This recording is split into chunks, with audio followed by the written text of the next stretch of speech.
अजी लोग हमरा के छोड़ के जा तनी बियाह कइला अभी 10 दिन हो ताटे बताई रउए भरोसे न हम आइल बानी त काहे रोवत अलू पागल लेखा कंपनी 10 दिन के छुट्टिए देले रहे तो अब का करी अब तो ना जाई तो घरवो के तो देखते बालू ना स्थिति हमर माई बाबू रउए भरोसे न शादी कइले बड़न। अरे तो जिम्मेवारियो तो बा एगो बहिन भी शादी करे के बताव अगर ना जाई तो फिर कंपनी में हमरा के रखियो सन। अरे बाप रे बाप बोले चल बाबा लागी अरे ऐसा ही हम बियाह करके आई न कने आ त इनकर भैया छोड़ के चल गई रहन ना देख आज के डेट में माई दादी बन गइल बनी जा नीक लागी काहे तो नीक लगेबू तब न लागी तारा घर में चार गो गोतिनी हो दू गो ननद हैं एकरा तो हंस के विदाई करे के चाहिए अब लागल अब रोवे मर्द के हंस के विदाई कइल जाला कि बाहर में मन लागी तो मर्द दू घंटा बेसी काम करी हलो हैं मत सोचा हमनियो के निक ना लागत रहे भी नया नया आइल बड़ू हमनी के अपन बहिन निहन मनबू तो हमनियो के तारे के बहिन निहन माने घर में देखा भाभी बाली जा अब तोरा यहाँ नहीं जाने हमनी के तो मनावे नहीं जा कि वहां लोग बाहर रहन जा घरे मत आवन जा तू मनावे लगबू कुछ दिन में लोग सब के आदत पड़ गइल बना हमार आदत नहीं का भइल जी काहे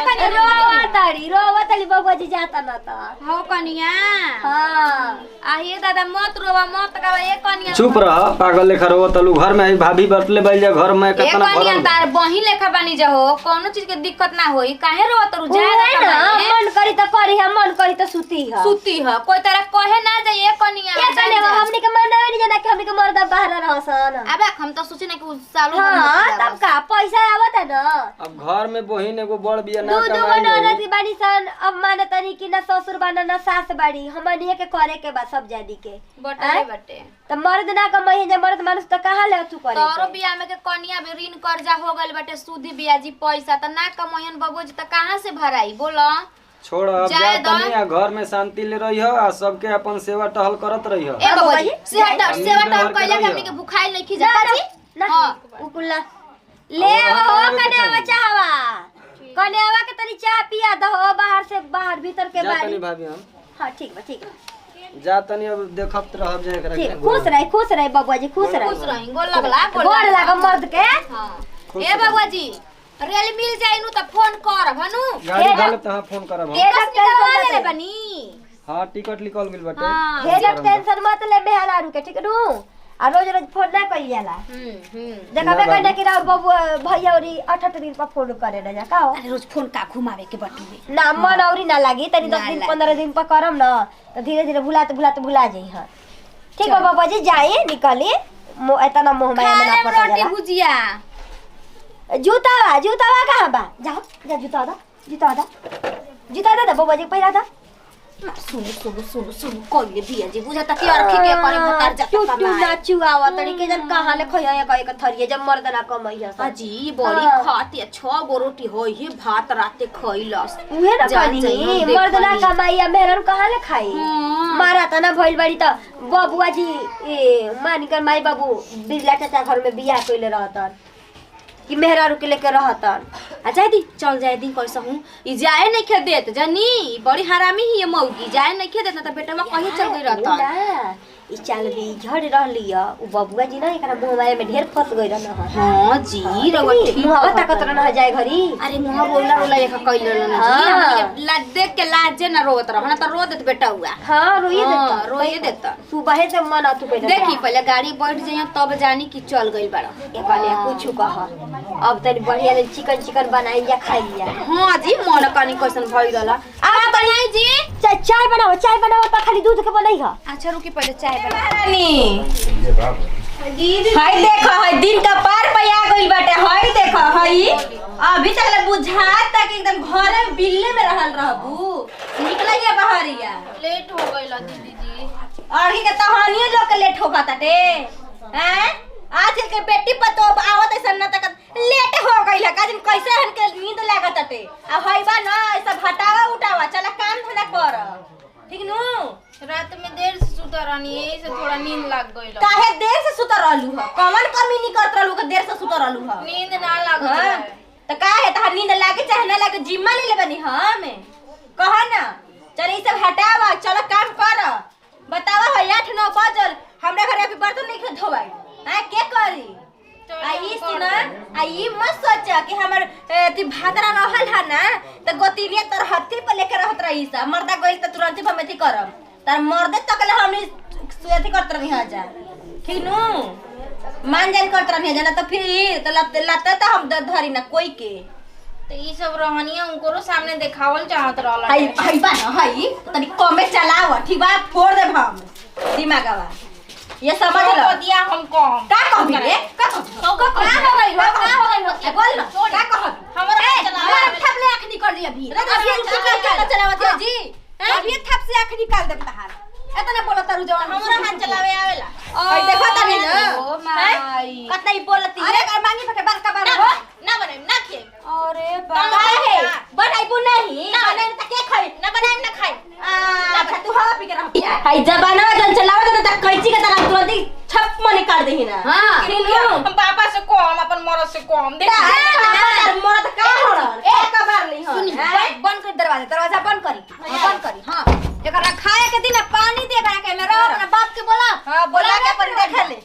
बाप रे बाप हाथ ना का पारे का चलावत है कि का बतलावेला ए दीदी जी मारी 20 को जी ताकतिया में सूत बे में सूते मेरा 20 को जी के सुतले रह जे खेला वाड़ियो अभी तो तनी कोट में रुका कहता नहीं ताकत रु एही में सूत रहा में खाना बिना पानी के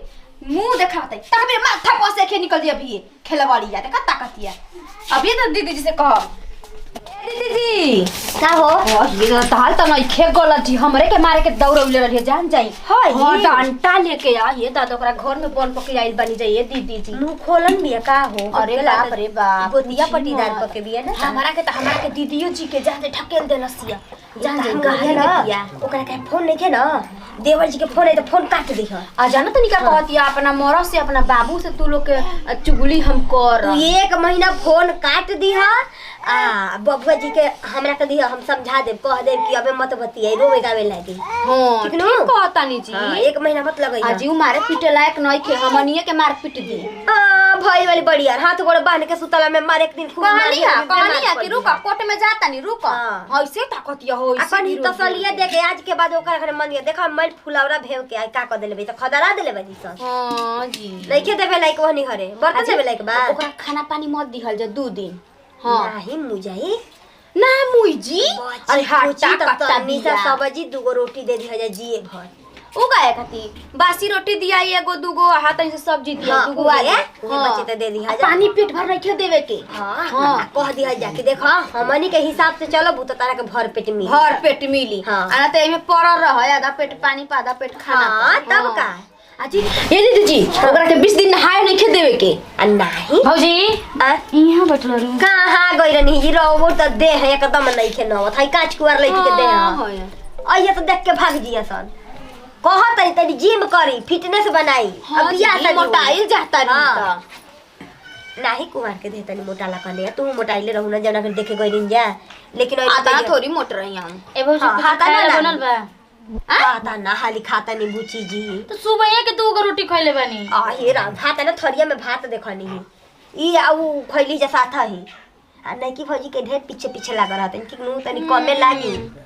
ढेर का ओकर मर्दा कमा के दे दी बियाह में हमनी के कम देबे के हैं हां तो तनी कमे लागी आ हर के बात ओहर नहीं के कहे के गांव में अगर कन्या के बात चल गई तो रुआ के बता रौरे ने बारे में शिकायत करत रहली ह कि दीदी जी हमरा कैसे से बोलत रहली ह अच्छा चलो ठीक बजाय दो कोनो बात नहीं चल ले जाए बढ़िया से साफ करके रख दो एखने हम आवती दवाई देके ओकरा ठीक बजाई पहले प्यार ले समझाओ तनी समझी तो बढ़िया बाटे अना समझी तो दवाई दवाई के हम आई पीछे माने ना अमर लगी दबा के तो अब खंबानी ना हो संभर जाई चतरी हमर निकल लगा दे कन्या अरे बाप रे खाना नहीं के मिला लेकिन आवाज वही तरह चाहिए बता हम ना आओ हेने आवा